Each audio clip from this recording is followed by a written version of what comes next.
HDB is very much a part of our lives. Yes. A lot of people live in one of them.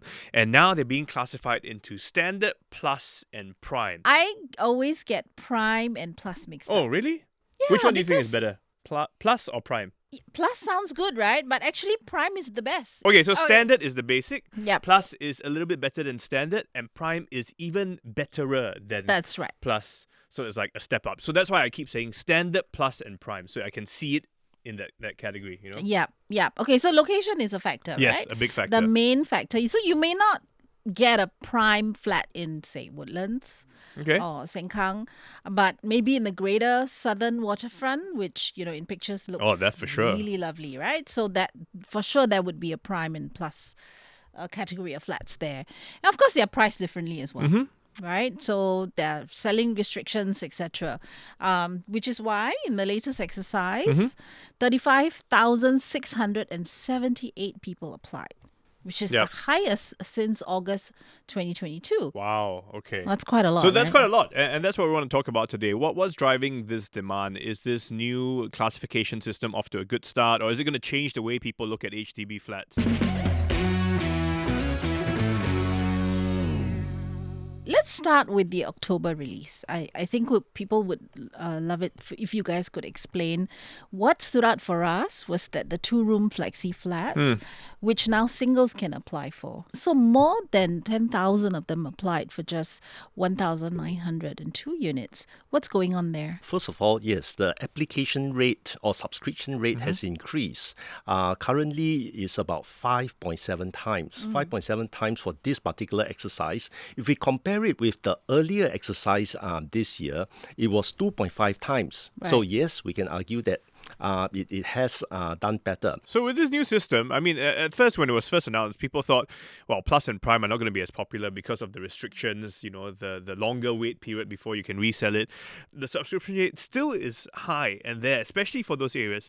So why is that the case? We found that 14 of the 15 projects are located less than 800 meters from their nearest MRT station. So basically walking distance. Only one of them, the one at Jurong, is located further, about 1.5 kilometers away. Subscription rate is the least among all the 15 projects. Okay. That's interesting. So now basically, I think HDB wants this new classification to work because earlier we only have the project that has 10-year minimum occupation period. The MOP was the PLH project, the Prime Yes. Location Public Yeah, Housing yeah. Scheme. Yeah. And I think one of the bugbear among some of the young families is that they have to wait 4 to 5 years for it to build. Then they have a 10-year MOP. So they have to basically, the moment you apply, you can't buy another property for the next 15 years. That's right. And if you are just a newly married couple, in 15 years' time, you could have children that is maybe even applying to go to secondary school. Yeah, So yeah. you may need to move during that 15 years. So it's one of the things that actually deters some people from applying for flats with 10-year MOP. But how is it different from this round, though? I mean, you still have Kalang Wampo, you still have Geylang, for example, at Plus. The time it takes to build is also going to be still about a few years, right? And you still have the 10-year MOP. So how is that different from before? I mean, especially young applicants, I think the choices can be quite different. Some of them may be not so much about this MOP, even though they're 10-year MOP, but location-wise, actually can be attractive. I think the long-term kind of planning, if you actually think that the location is an ideal location for them to grow their family, to have children, I think it's not easy to come by some of these Prime and Plus locations, especially near the city centre. Yeah. Because once you build, that's it. And I guess if you're looking for a home for you to live in, actually 10 years isn't that long. Let's talk a bit about the restrictions. 10 years, minimum occupation period, income ceiling, 14K for couples, 7K for singles, cannot rent out the whole place. If I were a young person, why would I buy, a flat like that with so many restrictions? But why not? If I'm looking for a home as a single, if I'm earning, $6,000 a month, this is what I can afford, is in a decent location, and I get government subsidies. get subsidies too. It sounds like a pretty good deal. Essentially, they've said, stop buying BTO to flip, buy to live. if you look back to this prime location housing and plus location housing classification, basically these are located in a very in a very centrally located area, near city center, near MRT station. If government don't actually provide enough subsidy, a lot of these houses will not be affordable to the mass, because I think if you look at the market pricing perspective, I think you have to price a certain price before they actually can launch it. Because the resale market in this area are probably reaching near millions of dollars. So if you don't actually give additional subsidy, difficult for the medium and low income family even consider for some So of if these we flats. leave it to pure market forces, demand and supply, prices would just be It's unaffordable. just out of reach for a certain group of household. Right. So it not be inclusive in the sense, I think you crowd up, squeeze up some segment of the household, even though they actually would prefer to stay in this city location, but I think just price out of reach. So even though the clawback, even though there are certain restrictions, you think still it seems like a pretty good deal for someone in that situation. That's right. I think for them, if it's location-wise, if it's really ideal location, I think they can actually still afford it, because with this additional subsidy given by the governments. So it's to make it like an even playing field for everyone lah. It's a good entry level public housing, and I think that is something that's unique to Singapore. I think very few countries their governments are able to provide very affordable public housing especially for young families as a first step on the property ladder. And Singapore is able to do it for a few reasons, and one of them is that the government is the biggest owner of land in Singapore. Number two is that they have the budget, a big reserve, financial reserve to build. And the other thing is, of course, they have the support of the people. And that is why we come back to this October one. This new classification with the 10-year MOP is now widely accepted. And I think another reason is the price. A lot of these plus and prime flats are actually priced quite attractively. And that subsidy, in a way, is a market discount. So if, let's say, these flats are built by private developers, they could be priced at $1 million or more for the 4-room, the larger flats on higher floors.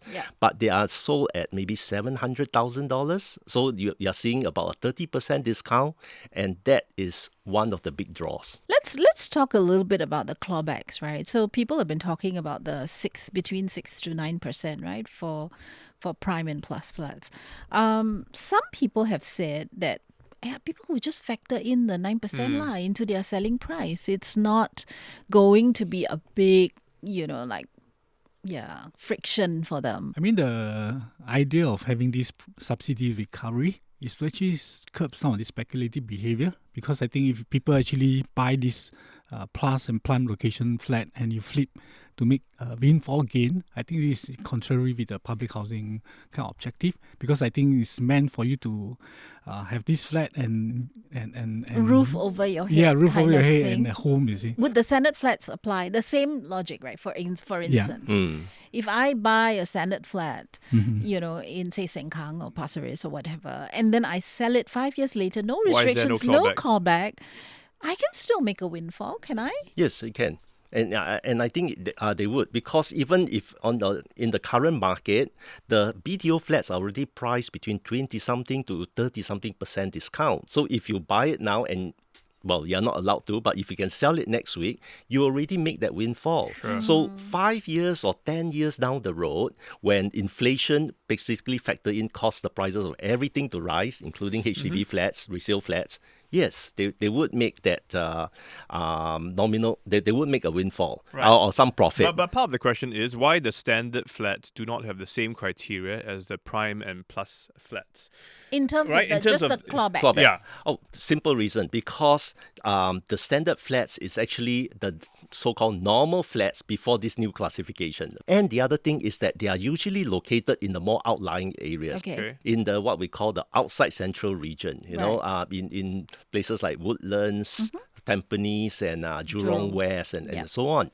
Now, coming back to your earlier questions about people trying to price in that the clawback, into it, there's a few things that actually prevent. Number one is all sellers of HDB resale flats are in the way price takers. right? You are trying to sell, and so are like 20,000 other people in the whole market. So you have to take the price of what the market decides. And in that situation, you can't say, I want to price I need to pay a 6% clawback, so I'm going to price it 6% more.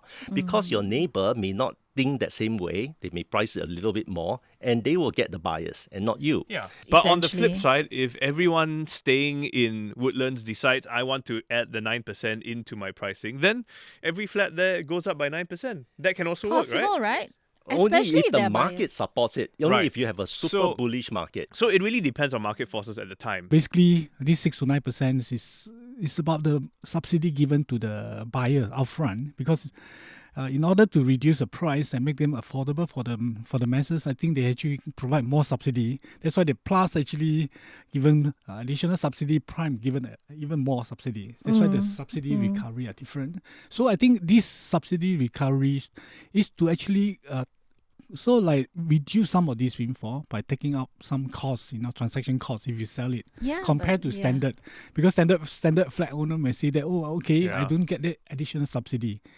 But they do get subsidies, They do right? get It's subsidy, just that they don't get as much as That's the right. other two. I mean, technically, this additional 6% to 9% is to just take back Take this back the subsidy subsidy that I given gave you, so upfront. that you don't make money off my...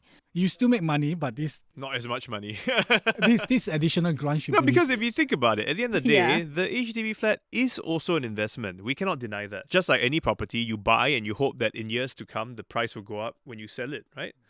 So we have to admit that. I think this is just to try and level the playing field a bit more, but it will never make it entirely fair for everyone. There is one way, but then it will be super unpopular. Communism. And that is, that way, it goes in that direction. It's a very socialist way, which is that nobody owns the HDB flat except the government. Oh, yeah. So you basically, the moment you buy the flat, Okay. if you want to sell it, you have to sell it back to the government. It's like a that lease. way, the government decides all the selling prices. The government may let you make a little bit of profit or none at all. And basically, the government can keep on making sure that the resale flats are always affordable. It's the same price as BTO flats. Yeah. But in such a situation, that some people will be unhappy because if they compare with Not the current some, situation. like literally everybody will be unhappy. I mean, the thing is, everybody I know, a young person today, thinks that the BTO flat is like, if they can, they should get it. Because for them, it is a way to make money down the line. Maybe 10 years later, doesn't matter. But at least there is some, they are convinced that they will make money. Actually, price go up partly not simply because it's the secondary market. I think there are a lot of factors. I think the economy must grow, and also the quality of this house must be well maintained, because you're Yes. looking at down 10 years, 20 years down the road when you sell it. I think this is also a form of sort of like social compacts. You help some of these younger people to be able to move up the ladder. Sure. So they also have some exploration in terms of housing upgrading. Yeah. Actually, I gotta say, it just makes sense. And look at the new HDB flats. They look really quite good. In fact, they do. look nicer than some of the condominiums out there, right? The HDB resale market is very consistent, right? It keeps going up and, it's very robust. I'm thinking, do you think this will continue? Because of various factors, economic growth, growing population. We have 6 million people in Singapore now. Yeah. And the other thing is growing household wealth. For the last 10 years, Singapore's average household wealth has been growing, Right. except for 1 year, 2020, during the COVID period. But that was just a blip. And then after that, it keep on growing. So Right. when people have more money, they want to buy better things for themselves, and they are willing to spend more on basic necessity like housing. Right. And that is one of the contributors to rising prices of resale flats. So you're saying this is not really a cooling measure, so to speak. The main purpose is to make homes more accessible to everyone. Yes. Accessible Okay. and also not to like flip it for profit lah. Yes. To actually turn this idea that the home is for you to live in. Precisely. For you and your kids eventually, something like that. I think the other thing is important to learn from the history is that I think market is cyclical. Cyclical in the sense that it may not always go up. It probably will actually adjust at some point in time. We have not seen this adjustment for a long, long time. Since 2010, the prices have gone up, except there's minor adjustment during 2013 after the ABSD was introduced and tightened. But if you look at historically, 1997, 2007, this financial crisis can actually derail this price appreciation. So had to be a little bit more careful when we think about prices. It's going to go up all the way, but it's not always that case. Okay, so no guarantees. Of course, there's never any guarantees. But we do know housing is a big issue here in Singapore. I feel like 10 years is a very long time. Because you're older lah. No, but so hopefully young people get a home that they love and they can stay. I do have to admit though, it's a very tempting thing because I had a HDB flat, and after the 5-year MOP was up, people knocked on my door. And they were like, are you going to sell? Because it was on a high floor. It's a pretty good flat. You can. So there's always this thing at the back of your mind. Oh, you can make money, right? So that's always the challenge, I suppose. Well, I think part of it is contributed by all those flyers from property agents. Sure, it's the agents course. prompting because Nicholas, they want to please earn tell the the property You didn't agents. think about it until you got the flyer and you're, oh yeah, maybe. Exactly. Then you start Okay. thinking, perhaps. It's hard not to, but I would still say, the best is to make your money somewhere else. The home is nice, but I think I would rather, after spending so much time doing it up the way you like, and then to have to move again.